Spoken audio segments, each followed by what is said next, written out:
Welcome to day 3 of the 16th Ebertfest, Roger Ebert Film Festival. You know, the Roger Ebert Overlooked Film Festival. We might sneak the word overlooked back in there. Uh, no, that's just off the top of my head. You know how I am. One thing I did want to say though, someone said that, oh, I forgot it. One moment.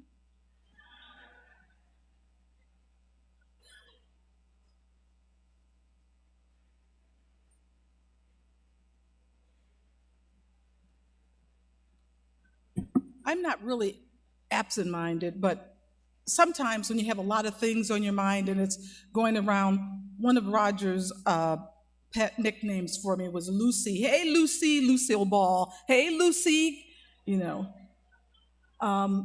Anyway, one of the things that I did, someone mentioned that they didn't know that there was both a hardback cover of Life Itself and they know the paperback, because the paperback you can still buy anywhere. We have some of the hardback copies, and I will be signing them after this movie for those who want it signed. Now, for some, there's also a purist thing because I'm not Roger. I will sign it if you want me to sign it. If you don't, you don't have to have it signed, but you should buy the book because we only have a few of the hardback copies left.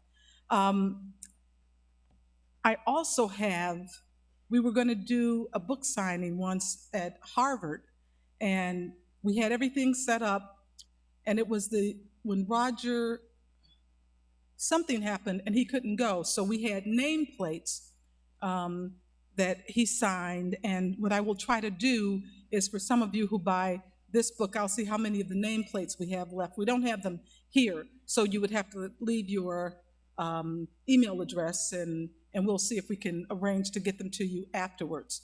But one of my regrets is Roger, every year when he had a new book, he would say, let me sign this one for you.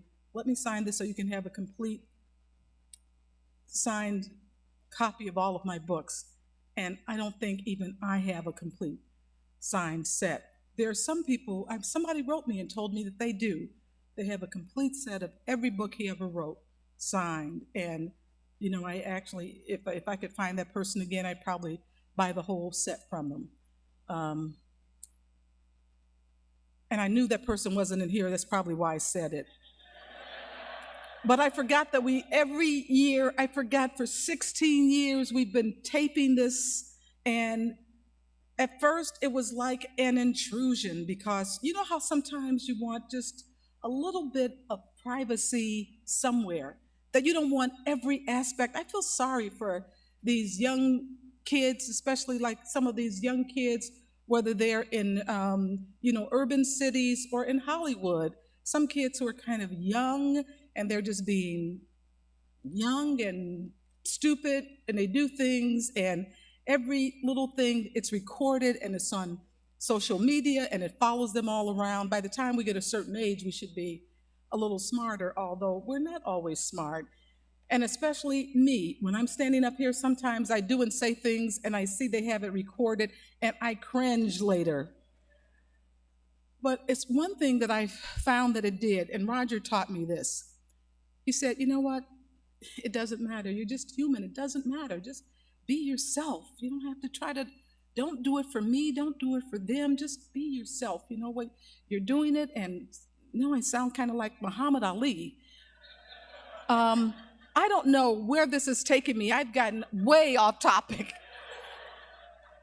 What I actually came out here to do is to ask, who has been here for all 16 years? Okay.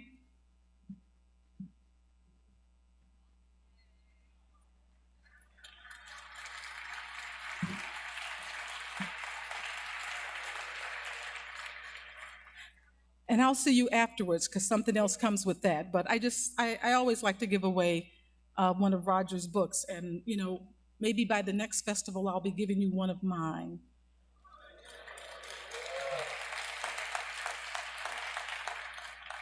But at this festival, you can also get Matt Seiss's book about Wes Anderson. And I'm not going to go on and on, it's not a commercial. But I do like to support our little community who comes here for film. And Matt's book is beautiful. It's beautifully illustrated and beautifully written. So,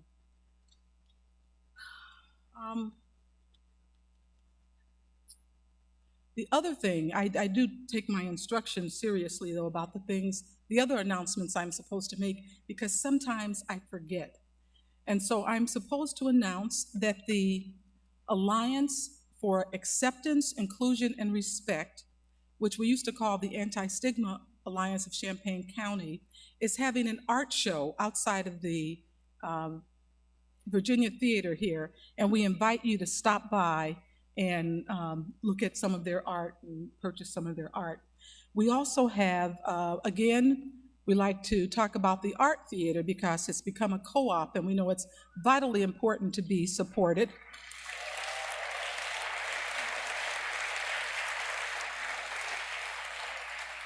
And so in addition to some of the other programming that the art theater does, on Sunday at 3:30 after our festival is over, they're going to be showing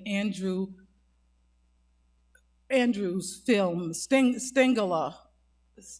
Stingley, thank you, Andrew Stingley's film, based on the short story Roger wrote about the thinking molecules of Titan. Is that Michael Phillips? Hey. I usually don't do that either, but I don't know, I think there's some rays coming down or something today. And I know part of it is, it's hard for me to stand still. I don't have ADHD or anything. I just get propelled by joy. That's why I love that song about clap your hands if you feel like a room without a roof, because I'm happy. So today I'm happy, and I tell you, I am so glad to be happy because yesterday when I woke up, I think I told you, I was so sad from seeing the film, and then also I knew we were going to be unveiling the statue, and I was infused with sadness and grief. It just took me back to the day that Roger passed away for some reason. And so I was really, really sad, and I wasn't, my bouncing, joyful, cheerleader self, as Roger also called me. And so to wake up this morning and to know that I've faced why I felt so sad about things yesterday and the night before, and to face that side, and I don't run away from the dark side or fear or anything. You just have to embrace it because they're all part of who we are. And to get through it, although not with not much sleep, I really didn't sleep much last night, but whatever it is, now I feel happy. And seeing the panels, because that's the other thing I want to mention. We don't do just films here. We also have academic panels. And at the Illini Union, every morning we've had 2 panels a day. And tomorrow morning we'll have 2 additional panels. I know we have Ted Hope coming in from Fandor with a panel, and I don't remember what the second one is offhand, but I think it's the filmmakers panel, actually, on how to make films for an inexpensive budget or something like that. But the panels are really good and they're in the Pine Lounge. But what I was saying about happy is I love the Alloy Orchestra, and they are back this year. Love these guys.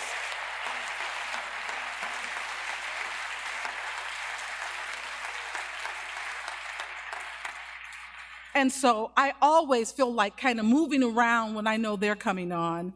And what we're going to do is have, I'm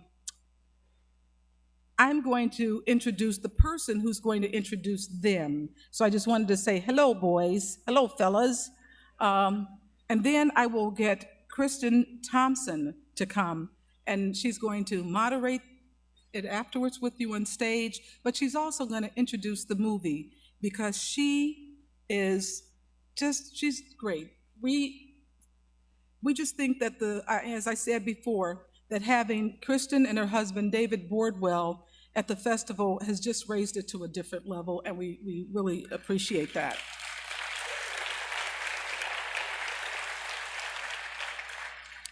Kristin Thompson is an honorary fellow in the Department of Communication Arts at the University of Wisconsin-Madison. Her 11th book, The Frodo Franchise, The Lord of the Rings in Modern Hollywood, for which she interviewed Roger on the subject of press junkets, was published in 2007 by the University of California Press. Her previous books include Storytelling in the New Hollywood, Harvard, 1999, and Herr Lubitsch Goes to Hollywood, an Amsterdam 2005 book. And with David Bordwell, she maintains the blog Observations on Film Art. Please help me welcome Kristin Thompson.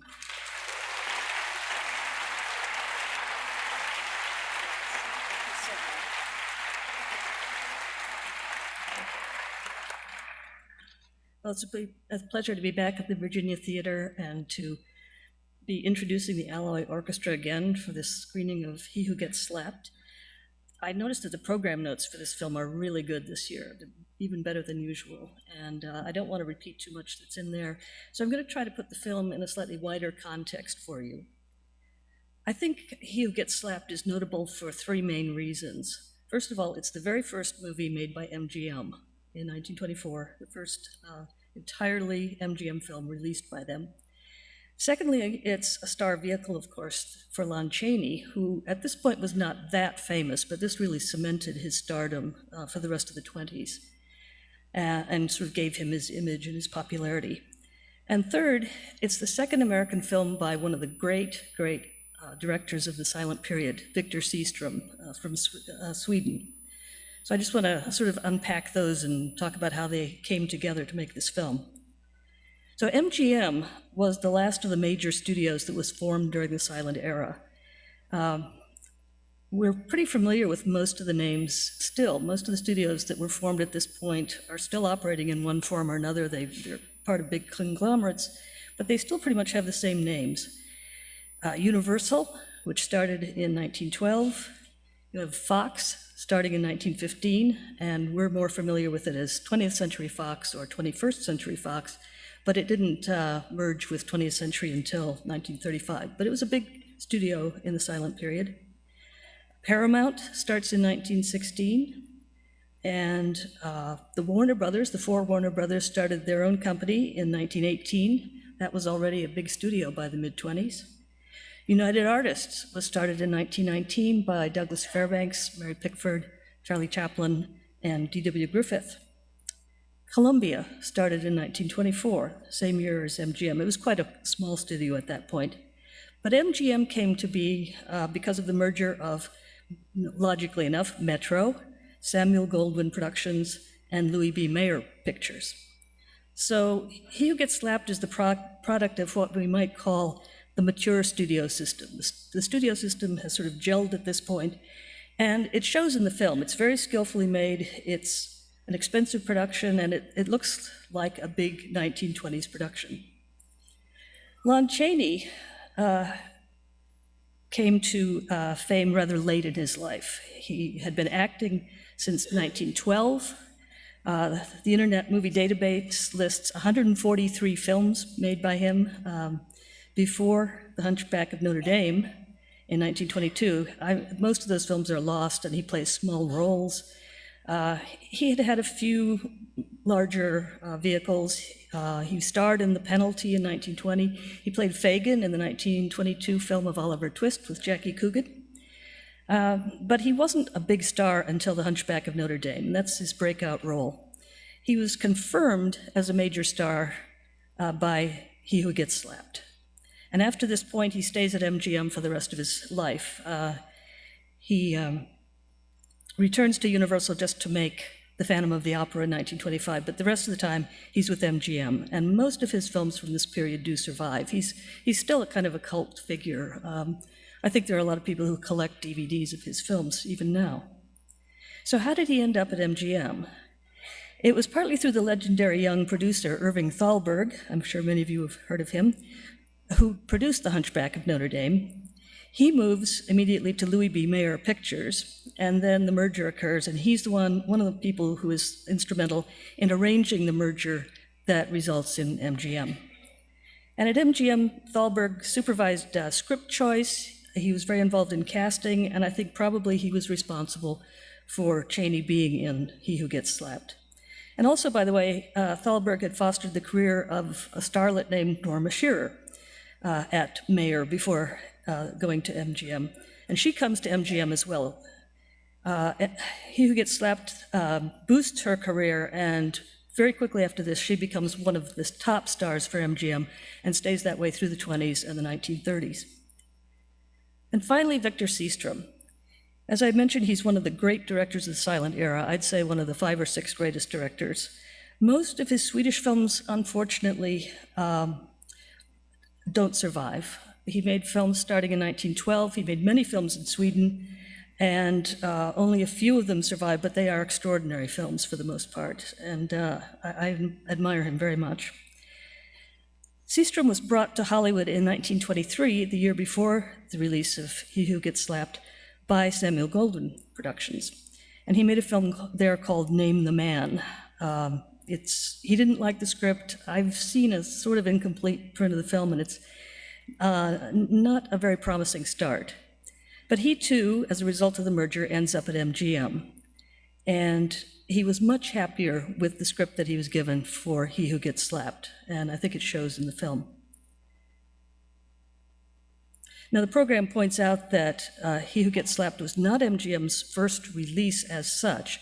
The first 2 films that MGM put out were a couple of Norma Shearer pictures that had begun at Mayer and only finished at MGM. But as I said, He Who Gets Slapped is the first script-to-screen release by MGM. It was planned, as a result of that, as a very splashy prestige picture. It was supposed to put the studio on the map, and fortunately, that happened. The film succeeded. It was a big critical and commercial success. It did everything that MGM wanted it to, and naturally, they kept Seastrom on as a director for the rest of the time he was in Hollywood. He made 6 more silent features with MGM, and the most famous of those are The Scarlet Letter and The Wind, both starring Lillian Gish. Unfortunately, 4 of his 8 films in Hollywood have been lost, so we really can't judge his American career, but hopefully some of them will show up someday.